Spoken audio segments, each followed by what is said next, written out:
მოგესალმებით კიდევ ერთხელ თქვენ უყურებთ კურიერს 10 საათზე მე ანუკა კინკლაძე ვარ. ხანძარი დიდუბეში ჩამქრალია, თუმცა ტერიტორიაზე ძლიერი დაკვამლიანება ამ დრომდე რჩება. ასე მეტი სახანძრო სამაშველო ბრიგადა ცეცხლის ლიკვიდაციას რამდენიმე საათის განმავლობაში ცდილობდა. რა მდგომარეობა ამჟამად რკინიგზის სადგურის მიმდებარე ტერიტორიაზე, სახელდება თუ არა ხანძრის გაჩენის სავარაუდო მიზეზი და შეიძლება თუ არა უკვე მოვაჭრეთა ზარალის ოდენობაზე საუბარი. შემთხვევის ადგილიდან ნანა გოგატაძეა პირდაპირ ეთერში. ნანა, გისმენთ. Daxlobit 3 საათია, რაც უწყვეტ რეჟიმში მიმდინარეობს ხანძრის ქრობის ოპერაცია სადგურის მოედნის მიმდებარე ტერიტორიაზე. ახლა კონკრეტულად მე ვიმყოფები ბორჯომის ბაზრის ერთ-ერთ შესასვლელთან იმ ტერიტორიაზე, სადაც დაახლოებით 6 საათისთვის, როგორც ადგილობრივები და მოვაჭრეები ყვებიან, გაჩნდა ცეცხლი. ჯერჯერობით უცნობია ჩვენთვის თუ რა გახდა ხანძრის გამომწვევი მიზეზი, თუმცა გავრცელებული ინფორმაციით ეს არ არის ოფიციალური ინფორმაცია, ეს და ელექტროგადამცემი ხაზები. გაჩვენებთ რა ვითარება ახლა ადგილზე, როგორც გითხარით, ეს არის ერთ-ერთი შესასვლელი, ტერიტორია ცოტა ხნის წინ შემოსაზღვრული იყო ყვითელი ლენტით და ბუნებრივია ჩვენ არ გვეძლევა იმის შესაძლებლობა, რომ უფრო ახლოს მივიდეთ, თუმცა ხედავთ, რომ ცოცხალი ძალა მუშაობს, საპატრულო პოლიციის წარმომადგენლები არიან მობილიზებული, პარალელურად ვხედავთ მეხანძრე მაშველებს და ვიცით, რომ ქრობის ოპერაციაში ჩართულია დილიდან 30 სპეცტექნიკა. ახლა კადრში სავარაუდოდ მაყურებელი ხედავს, რომ კონკრეტულად ამ ლოკაციაზე მუშაობს 10-ობით მეხანძრე მაშველი და ასევე ვხედავ 2 სახანძრო მანქანას. პარალელურ რეჟიმში შემიძლია გაჩვენოთ რა ვითარება ქუჩაზე, ეს არის თევდორე მღვდლის ქუჩა. ხედავთ, რომ ტერიტორიაზე დილიდან იმყოფებიან მოვაჭრეები, ვიცით, რომ დაიწყო ბაზრობის ტერიტორია და ამ ტერიტორიაზე იყო არაერთი მაღაზია, ძირითადად ტანსაცმელის მაღაზია, ასევე პროდუქცია, სასაწყობე ნივთები და ხანძრის მასშტაბიდან გამომდინარე შეგვიძლია ვივარაუდოთ, რომ იყო ბევრი მარტივად დაალებადი ნივთი. ეს არის თევდორე მღვდლის ქუჩა, რომელიც ჩაკეტილია საავტომობილო მიმოსვლა, უпростоრად უკვე ვხედავთ, რომ ავტომობილები გადაადგილდებიან, თუმცა დაახლოებით 5 წუთის წინ ეს ტერიტორია სრულად ჰქონდა ჩაკეტილი საპატრულო პოლიციის თანამშრომლებს. ასევე მობილიზებული არაერთი სასწრაფო დახმარების მანქანა ამ ტერიტორიაზე ვხედავ მაგალითად 3-ს, თუმცა უკვე დადასტურებით არის ცნობილი ის, რომ დაშავებული არ არის ხანძრის შედეგად. გავრცელდა თავდაპირველად ინფორმაცია იმის შესახებ, რომ ტერიტორიაზე იყო დაცვის წარმომადგენელი, თუმცა მეხანძრე მაშველებმა მისი გამოყვანა შეძლეს, თუმცა ესეც არ არის დაზუსტებული ინფორმაცია. ტერიტორიაზე კვლავ რჩებიან მეხანძრე მაშველები, ვიცით, რომ ხანძარი უკვე არის ლიკვიდირებული და ამ წუთებში მიმდინარეობს კონკრეტული კერების ლოკალიზება. კიდევ ერთხელ გაჩვენებთ ამ ტერიტორიას, ეს არის ბორჯომის ბაზრობის ერთ-ერთი შესასვლელი. საკმაოდ დიდი ტერიტორია, დაახლოებით 15,000 კვადრატული მეტრი და ვიცით, რომ ამ ტერიტორიაზე არის არაერთი კლინიკა, მათ შორის თოდუას კლინიკა არის მარჯვენა მხარეს, ასევე ჰელსიკორი და ცოტა ხნის წინ გახდა ცნობილი, რომ იქიდან გამომდინარე, რომ არსებობდა ცეცხლის კერის გადადების საშიშროება, ამ კლინიკებიდან მოხდა პაციენტების ევაკუაციაც. მე რომ მოვედი ამ დილშიც აქ და 20 წუთი რომ შემოვხვი არ შემომიშვეს უკვე ცეცხლი ეკიდა. აზე არა ვარ რა იმისა რატო დაიწყო მართლა ვერ არ ვიცი. სიგარეტის საბითუმო მქონდა. დაზღვეული მქონდა, მაგრამ დაზღვეული ალბათ ამინაზღაურეს, მაგრამ დანარჩენი ყველაფერი განადგურდა. დაშავებული არავინ არ არის, არ ამგონია რომ იყოს, იმიტომ ისეთი დრო იყო, მე მოვდივარ პირველი აქა და ესაცხობი მოდის, მაგ დროს არავინ არაა ფაქტიურად. ცეცხლი არის ლიკვიდირებული, პატარ-პატარა კერები არის, სადაც სამაშველო მუშაობს და რა თქმა უნდა, თითოეულ მათგანს დიდი მადლობა უნდა უთხრათ, რომ ზარალზე ადრია საუბარი, არის კერძო ტერიტორია დამწვარი და ინფორმაციებს ველოდებით კიდე დამატებით თუ რა ფართობზეა საუბარი. ძლიერი დაკვამლიანებიდან გამომდინარე, საჭიროება გახდა, რომ თოდუას კლინიკიდან მოხდარიყო პაციენტების გადანაწილება.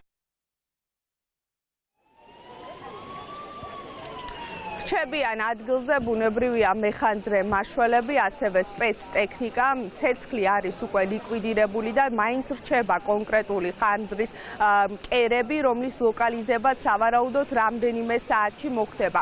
ადგილობრივების ინფორმაციით ცეცხლი გაჩნდა დაახლოებით 6 საათზე და მას შემდგომ უკვე მიმდინარეობს ქრობის ოპერაცია. დაშავებული, როგორც უკვე გითხარით, არ არის. ადგილზე ახლა რჩებიან მოვაჭრეები, ის ადამიანები, რომლებიც მუშაობენ ამ ბაზრის ტერიტორიაზე და თავადაც ყვებიან იმას, რომ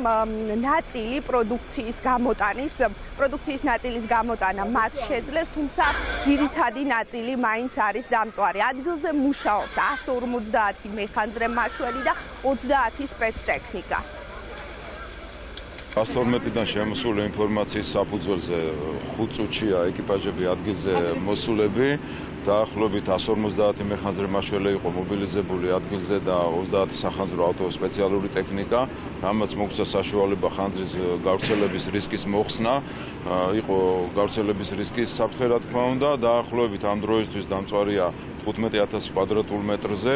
ხანძარი ბოლომდე ლიკვიდირებულია და მიმდინარეობს ვრცოლავი კერების დამუშავება, რაც მთავარია საბედნიეროდ დაშავებული არავინ არ არის. ზარალთან დაკავშირებით ვერაფერს ვერ მოგახსენებთ ამ დროისთვის, რაც შეეხება პაციენტებს, ოპერატიულად იყო მობილიზებული სასწრაფო სამედიცინო დახმარების ეკიპაჟები და მიმდინარეობს ამ დრომდეც პაციენტების გადაყვანა სხვადასხვა დაწესებულებაში. მიზეზებზე ვერ მოგახსენებთ, ამაზე შესაბამისი დანაყოფები მუშაობენ და მოგვიანებით გახდება ალბათ ცნობილი. რა გახდა ხანძრის გაჩენის მიზეზი? ეს არის ახლა მთავარი შეკვითხვა. გავრცელებული ინფორმაციით ამის მიზეზი იყო ელექტროგადამცემი ხაზები, თუმცა ეს არ არის დადასტურებული ინფორმაცია და სავარაუდოდ მოგვიანებით უკვე შინაგან საქმეთა სამინისტრო დაიწყებს გამოძიებას, ფაქტის მოკვლევას, პარალელურად დაიწყება მიყენებული ზიანის დათვლაც. დიდი მადლობა ნანა, დიდუბეში უკვე ჩამქრალი ხანძრის დეტალებზე ნანა გოგატაძე საუბრობდა. ხანძარი ეგრეთ წოდებულ ბორჯომის ბაზრის ტერიტორიას გამთენისას დილის 6 საათისთვის გაუჩნდა საერთო ჯამში. საუბარია დაახლოებით 15000 კვადრატულ მეტრ ფართობზე, სადაც ტანსაცმლის, ხილბოსტნეულისა და სხვადასხვა სახის პროდუქციის სასაწყობე ფართებია. ძლიერი დაკომლიანების გამო საჭირო გახდა მიმდებარე კლინიკებიდან პაციენტების ევაკუაციაც. არსებული ინფორმაციით ხანძრის შედეგად არავინ დაშავებულა. ადგილზე დილიდან იმყოფებიან მოვაჭრეებიც, ისინი სასაწყობე ფართების იმ ნაწილის პროდუქციისგან დაცლას ცდილობდნენ, რომელიც ხანძარს გადაურჩა.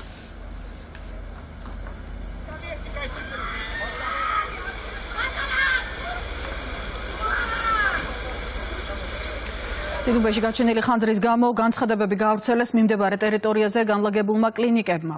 ვაგზლის მიმდებარე ტერიტორიაზე გაჩენილი ხანძრის გამო კლინიკაში ჩატარდა შესაბამისი ღონისძიებები, პაციენტები გადანაწილებული არიან თბილისის მასშტაბით, სხვადასხვა კლინიკებში და არიან უსაფრთხოდ, იტყობინება ჰელსიკორი და აღნიშნავს, რომ დღეისთვის დაგეგმილი გეგმიური პროცედურები კლინიკაში აღარ ჩატარდება. დამატებითი ინფორმაციისთვის ავადმყოფოს ადმინისტრაცია დაინტერესებულ პირებს კლინიკის ცხელ ხაზზე დაკავშირებას ურჩევს. ანალოგიურ განცხადებას ავრცელებს დუას კლინიკაც. ამ დროისთვის კლინიკაში მოთავსებული არც ერთი პაციენტისა და მედპერსონალის ჯანმრთელობა საფრთხე არ ემუქრება. სამედიცინო გუნდი უწყვეტ რეჟიმში აგრძელებს ზრუნვას სტაციონარში მყოფი თითოეული პაციენტის საჭიროებებზე. ხანძრის გამო დღეს ამბულატორიული პაციენტების მიღება შეჩერებულია, ვკითხულობთ თოდუას ადმინისტრაციის მიერ გავრცელებულ ტექსტში. წინა ხელისუფლების დროს ჯაშუშობის ბრალდები დაკავებულ და წლების შემდეგ გამართლებულ ფოტორეპორტიორებს მოусმენენ დღეს დროებით საგამოძიებო კომისიაზე. მორიგის ხდომა პარლამენტში ამ წუთებში იწყება. ეგრეთ წოდებული ფოტოგრაფების საქმე მაშინვე რეზონანსული იყო 14 წლის წინ. მძიმე დანაშაულისთვის გასამართლებულებმა აღიარებითი ჩვენებები მძიმე ფსიქოლოგიური და ფიზიკური ძალადობის შედეგად მისცეს. თუმცა ხელისუფლების შეცვლის შემდეგ ხელახალი გამოძიება დაიწყო და დადგინდა, რომ ჯაშუშობის ბრალდება გამოგონილი. დაკავების რეალური მიზეზი კი 2011 წლის 26 მაის აქციის გაშუქება და დარბევის ამსახველი ფოტოები იყო. ჩვენ ვაგრძელებთ ამ სხდომებს. იქნება განხილული ეგრეთ წოდებული ფოტოგრაფების საქმე. ჩვენ კარგად ვიცით, რომ ის ფოტოგრაფები, რომლებიც იღებდნენ ფოტოებს და შემდგომში უნდათ, რომ რა თქმა უნდა საზოგადოებისთვის მიეწოდებინათ ის მასალები, თუ როგორ ხდებოდა მათ შორის აქციებზე დარბევა ადამიანების, იქვე გაუსწორდნენ ადგილზე, დაუმტვრიეს ეს შესაბამისი აპარატურები და დანარჩენს თვითონ მოყვებიან უბედურებები გადახდა თავს მაშინდელი რეჟიმის დროს. ეგრეთ წოდებულ საგამოძიებო კომისიას აქვს კითხვები 15 წლის წინანდელ ფაქტებთან დაკავშირებით, რომლის გამოძიება ამ ეგრეთ წოდებულ ხელისუფლებას შეეძლო ჯერ კიდევ წლების წინ და ამ წლების განმავლობაში. ამიტომ აქედან გამომდინარე, კონსტიტუციის დარღვევით შექმნილი ეგრეთ წოდებული საგამოძიებო კომისია მიზნად ისახავს არა კანონის უზენაესობას, არამედ პოლიტიკურ შურისძიებას, პოლიტიკური ოპონენტების განადგურებას და საზოგადოების მოთხოვნიდან ყურადღების სხვა მიმართულებით გადატანას. იმის გამო, რომ მათ 26 მაისის დარბევა გააშუქეს და ეს ფოტოები მთელ მსოფლიოს ანახეს, როგორ დაარბია მშვიდობიანი აქცია მიხეილ სააკაშვილმა და იცით ეს აქცია მათ შორის მსხვერპლი დასრულდა, სწორედ ამის გამო დააპატიმრეს ეს ადამიანები. მნიშვნელოვანია, რომ საზოგადოებას კიდევ ერთხელ შევახსენოთ, როგორ ექცეოდა ფოტორეპორტიორებს, პროფესიონალებს, ჟურნალისტებს მაშინდელი ხელისუფლება, რომ კიდევ ერთხელ შევახსენოთ რეალურად დაინახონ მედიის თავისუფლებასა და მედიის შეზღუდვას შორის სხვაობა. უცხო ქვეყნის მოქალაქეებთან დაკავშირებულ საკანონმდებლო ცვლილებათა პაკეტს დღეს დეპუტატები სამი კომიტეტის გაერთიანებული კომისიის ხდომაზე განიხილავენ. შინაგან საქმეთა სამინისტროს მიერ მომზადებული ცვლილებები 18 კანონპროექტისგან შედგება. სისხლის სამართლის კოდექსს სასჯელის ახალი სახე, უცხოელი საქართველოდან გაძევება და განსაზღვრული ვადით საქართველოში შემოსვლის აკრძალვა ემატება. ანალოგიური ფორმულირება ჩნდება ადმინისტრაციულ კოდექსშიც. გარდა ამისა იზრდება ჯარიმები იმ უცხოელებისთვის, რომლებმაც საქართველოს ტერიტორიაზე ყოფნის წესები დაარღვიეს. პოლიტიკურად მოტივირებულს უწოდებენ დაგეგმილ ცვლილებებს ოპოზიციაში. ძალიან საინტერესო ინფორმაცია. კანონი და მათ შორის კანონიდან გამომდინარე სხვადასხვა არაერთი ცვლილება არის აბსოლუტურად პოლიტიკურად მოტივირებული. ის, რასაც აქამდე ადგილი ჰქონდა, როდესაც უარს ეუბნებოდნენ ქვეყანაში შემოსვლაზე ფოტოგრაფებს, უფლებადამცველებს, ჟურნალისტებს, ეხლა უკვე ამას გააკეთებენ კანონით. უცხო ქვეყნის მოქალაქეობის მქონე პირები აქტიურად ერევიან საქართველოს პოლიტიკაში და ცდილობენ დესტრუქციაში შემოიტანონ. ისინი მონაწილეობენ საპროტესტო აქციებში და მათი მონაწილეობის საფუძველი გაუგებარია. ისინი ასრულებენ უცხოურ დავალებას და გააჩნიათ საკუთარი ამოცანები, რომელიც ნაკარნახევია უცხოური ძალების მიერ. ცხადია ისეთ პირებს, რომლებსაც არანაირი შემხებლობა არ აქვთ საქართველოსთან, მათი მონაწილეობა ქართულ პოლიტიკურ პროცესებში აბსურდულია. ომი გრძელდება უკრაინაში. გვიან ღამით შეტევა იყო ხარკოვზე. ამ დროისთვის არსებული მონაცემებით დაიღუპა ერთი ადამიანი, დაშავდა 40, მათ შორის 2 ბავშვია. დარტყმის სამიზნე გახდა ქალაქის ცენტრში მდებარე რამდენიმე უბანი. სახანძრო სამაშველო ოპერაცია ამ დრომდე გრძელდება. ოკუპანტებმა დრონებით იერიში მიიტანეს დნეპროზეც. ქალაქში აფეთქებების შედეგად ხანძარი გაჩნდა, დაიღუპა ერთი მოქალაქე. უკრაინაში მდინარე ომის დასრულების შესახებ განცხადებები გაკეთდა ამერიკის შეერთებულ შტატებში. ABC-სთან ინტერვიუში ტრამპი ამბობს, რომ რუსული არმიის უკრაინაზე თავდასხმების მიუხედავად ვლადიმერ პუტინს ომის დასრულება უნდა. მისივე აზრით, პუტინის ოცნება იყო მთელი უკრაინის დაპყრობა. მისი წყალობით კი ამას ვერ მოახერხებს. ტრამპმა პირდაპირ არ უპასუხა შეკითხვას, ენდობა თუ არა რუსეთის პრეზიდენტს და არ გამორიცხა, რომ პუტინი მის გაცურებას ცდილობს. ტრამპის სპეციალურმა წარმომადგენელმა გენერალმა კიტ კელოგმა კი Fox News-თან ეთერში რუსეთს მოუწოდა ცეცხლის მუდმივი და ყოვლის მომცველი შეწყვეტის შეთანხმება დადოს. მან ასევე აღნიშნა, რომ ახლა ყველაფერი პუტინზეა დამოკიდებული.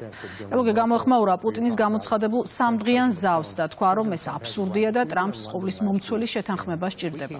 ამასთანავე კელოგის თქმით, ამ დროისთვის შეერთებული შტატებსა და უკრაინა კარგ პოზიციაში იმყოფებიან და რუსეთი ამ ომში ვერ გაიმარჯვებს.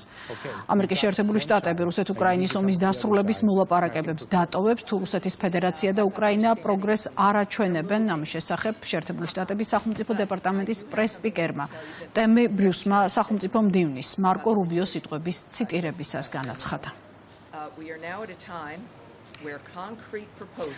ტრაგედია მოხდა ჩინეთის ჩრდილოეთით ქალაქ ლიაონგის ერთ-ერთ რესტორანში გაჩენილ ხანძარს უმცირე 22 ადამიანი ემსხვერპლა, დაშავდა 3. ტრაგედიის დეტალები დგინდება. მომხდარს გამოეხმაურა ჩინეთის პრეზიდენტი სი ძინპინმა. შესაბამის სტრუქტურებს მოუწოდა დროულად გამოიძიონ მომხდარი და დაზრალებულებისა და დაღუპულთა ოჯახების დასახმარებლად ყველაფერი გააკეთონ. 3 ადამიანი დაიღუპა შვედეთის ქალაქ უფსალაში სროლის შედეგად. მომხდარის გამო გარკვეული პერიოდი გადაკეტილი იყო ქალაქის ტერიტორიის საკმაოდ დიდი ნაწილი. როგორც შვედური მედია იუწყება, თავდამსხმელი დანაშაულის ადგილიდან ელექტროსკუტერით გაიქცა. ადგილობრივი პოლიციის ინფორმაციით სროლის შესახებ ინფორმაცია მოქალაქეებისგან მიიღეს, რის შემდეგაც დაიწყო ძიება. დანაშაულის მოტივი და სავარაუდო დამნაშავის ვინაობა ამ ეტაპზე უცნობი რჩება. და კვლავ საქართველოს ინტელექტუალური საკუთრების მსოფლიო დღე აღნიშნა ამავე სახელწოდების საქართველოს ეროვნულმა ცენტრმა. ღონისძიება ყოველწლიურად სხვადასხვა ინტელექტუალური სფეროს გარშემო იგეგმება. წლევანდელი აღნიშვნა კი საქართველოში მუსიკის დარგში ინოვაციასა და მუსიკალურ შემოქმედთა მხარდაჭერას მიეძღვნა. ღონისძიების ფარგლებში ასევე გაფორმდა საკპატენტსა და ინტელექტუალური საკუთრების მფლობელთა ასოციაციას შორის მემორანდუმი. სურს მიულოცოს ყველას, ვინც თავისი ინტელექტუალური შრომით, კრეატიულობით და პროფესიონალიზმით განაგრძობს ჩვენი საზოგადოების კულტურულ და ეკონომიკურ წინსვლაში მნიშვნელოვანი წვლილი შეტანას. მუსიკა მჭიდროდ არის დაკავშირებული საავტორო და მომიჯნავე უფლებების სფეროსთან, ამ მიმართულებით 2023 წელს განხორციელდა მნიშვნელოვანი ცვლილებები საავტორო და მომიჯნავე უფლებების შესახებ საქართველოს კანონში, რამაც საფუძვლიანად გააუმჯობესა მოქმედი რეგულაციები. ინტელექტუალური საკუთრების სფერო საქართველოში არამხოლოდ რეაგირებს თანამედროვე გამოწვევებზე, არამედ დინამიკურად და წარმატებით ვითარდება, რაც მიზანმიმართული პოლიტიკის შედეგია. მას შემდეგ, რაც სხვადასხვა მათ შორის საავტორო უფლებების დაცვის კუთხით საკპატენტის ინიციატივებმა გაამყარა თითოეული ადამიანის, თითოეული ინტელექტუალური საკუთრების მფლობელის უფლება და შესაძლებლობა, რომ საკუთარი ნამუშევარი და შემოქმედება უკეთ იყოს დაცული, რა თქმა უნდა, იქნება მყარი გარანტია იმისა, რომ მომავალშიც აღნიშნული ეს ადამიანები იქნებიან კიდევ უფრო მეტად შემოქმედებითები და რაც თავარია სახელმწიფო დაიცავს მათ შემოქმედებას. წლევანდელი თემატიკა ეს იყო ინტელექტუალური საკუთრების ორი მნიშვნელოვანი ნაწილის გაერთიანება, ეს არის ტექნოლოგიები და ეს არის მუსიკა. საქართველოს შემთხვევაში ჩვენ დავუმატეთ ჩვენი მდიდარი კულტურული მემკვიდრეობის გათვალისწინებით ეთნომუსიკის ელემენტები და სპეციალურად დღევანდელი დღისთვის შეიქმნა მუსიკა, რომლის პრეზენტაციაც მოხდა დღეს. სოფლიოს მიულოცა, რომ საქართველოს გახდა მისი ნაწილი საავტორო უფლებების მხრივ, იმიტომ რომ საქართველოს არის კულტურის ქვეყანა და საქართველოს კულტურა არის სოფლიო განძი, მე ესე ვიტყოდი. ძალიან ბედნიერი ვარ, რომ ეს დღე აღინიშნა, რომ ავტორების უფლებები დაცულია. ახლად რეაბილიტირებული სკოლები ბორჯომის მუნიციპალიტეტში, ბორჯომის მე-6 და სოფელ დვირის სასწავლებლები განათლების მინისტრმა გახსნა. ალექსანდრე წულაძემ თანამედროვე სტანდარტების შესაბამისი ინფრასტრუქტურა დაათვალიერა და მოსწავლეებსა და მასწავლებლებს განახლებულ გარემოში სწავლის გაგრძელება მიულოცა. ორივე სკოლა საერთო ჯამში 620 მოსწავლეზეა გათვლილი.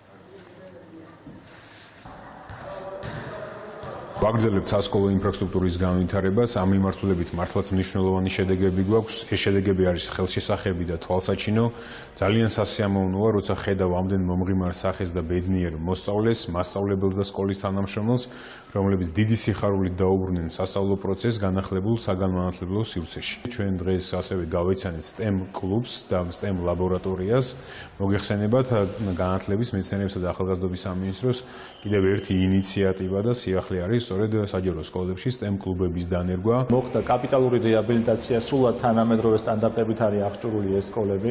ამ დროისათვის სამცხე-ჯავახეთში მიმდინარეობს 9 სკოლის მშენებლობა, რაც არის მნიშვნელოვანი. ჩვენი ხელისუფლების პრიორიტეტი არის სასკოლო ინფრასტრუქტურის მოწყობა, მოწესრიგება. ბოლო წლების განმავლობაში ძალიან ბევრ სოფელში, რაიონულ ცენტრებში მოხდა სკოლების რეაბილიტაცია, მშენებლობა და დარწმუნებული ვარ, ეს პროცესი კვლავ გაგრძელდება.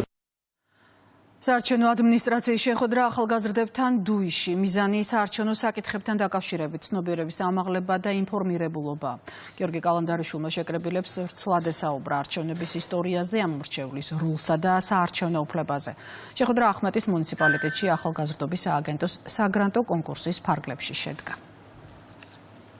ახალგაზრდობის სააგენტოსთან თანამშრომლობით შევხვდით ახალგაზრდებსა და სკოლის მასწავლებლებს და მივაწოდეთ მათ ინფორმაცია იმ მნიშვნელოვანი საარჩევნო საკითხების შესახებ, რომელიც უკავშირდება მოახლოებულ არჩევნებს. მათ შორის ვისაუბრეთ საარჩევნო ტექნოლოგიების გამოყენებასთან დაკავშირებით, ვისაუბრეთ დეზინფორმაციის გავლენაზე, არჩევნების სანდოობასა და მის ხარისხზე. სააგენტოსთან თანამშრომლობით კიდევ გაგრძელდება შეხვედრები, როგორც რეგიონებში, ასევე დედაქალაქის მასშტაბით. საგრანტო კონკურსის მთავარი მიზანი იყო ახალგაზრდების მონაწილეობის შესახებ ცნობიერების ამაღლება, შესაბამისად ვთხოვეთ ცესკოს თავმჯდომარეს ჩამოსულიყო და მეტი ინფორმაცია მიეცა ახალგაზრდებისთვის არჩევნების პროცესის შესახებ. შეხვედრა საკმაოდ საინტერესოდ წარიმართა და ახალგაზრდობის სააგენტო გააგრძელებს ცესკოსთან ერთად მსგავსი ტიპის შეხვედრების ორგანიზებას. დღის ამბების ნახვა ვრცლად ჩვენს ვებგვერდზე rustavi2.g შეგეძლიათ. კურიერი პირდაპირ ეთერში მუშაობას 12 საათზე დაუბრუნდება. მე კი ამით ხვალამდე გემშვიდობებით. კარგად.